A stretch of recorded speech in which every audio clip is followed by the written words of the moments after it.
शिवशस्त्र शौर्यगाथा या प्रदर्शनाचं उद्घाटन आहे। त्यानिमित्तानं छत्रपती शिवाजी महाराजांच्या इतिहासामधला एक महत्त्वपूर्ण अशा पद्धतीची वाघनखं आणि अफजल खानाच्या वधासाठी आणि तो एक इतिहासातला महत्त्वपूर्ण भाग आहे।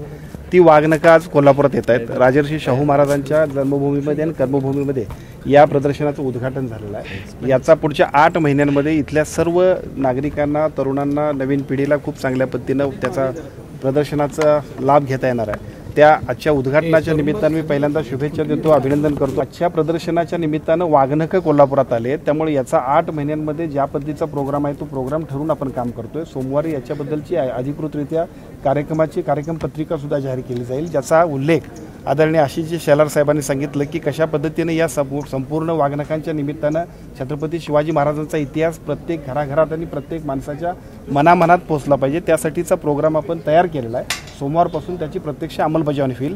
आजचा हा जो काही कार्यक्रम आहे हा औपचारिक होता, कारण मंत्री महोदय सुद्धा ऑनलाईन होते, त्यामुळे साहजिकच आजचा कार्यक्रम याच्यापेक्षा सुद्धा इथून पुढचा जो 8 महिने आमच्याकडे आहेत त्या सगळ्यांच्या माध्यमातून वाघनखं, छत्रपती शिवाजी महाराजांचा इतिहास आणि त्यानिमित्तानं ही खूप चांगल्या पद्धतीनं स्वराज्याची प्रेरणा आम्ही सर्वसामान्य माणसांपर्यंत पोहोचवणार। छत्रपती शिवाजी महाराजांच्या वाघनखांच्या प्रदर्शनात शिवशस्त्र शौर्यगाथा हे प्रदर्शन आज कोल्हापूर नगरीत त्याचं उद्घाटन संपन्न होत आहे। माननीय आशिषजी शेलार आणि माननीय आंबेडकर साहेबांनी याचं उद्घाटन केलं।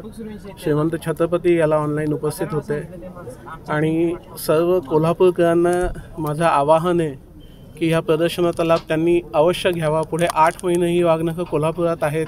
इतर वेळेस ती इंग्लंडला जाऊन पाहावी लागली असते, तर त्याचं आता प्रत्यक्ष दर्शन इथं होतं आणि इतर ठिकाणी ती 8 फूट दूर ठेवावी लागली होती। इथं अत्यंत जवळून त्या वाघनखांचं दर्शन आपल्याला मिळणार आहे।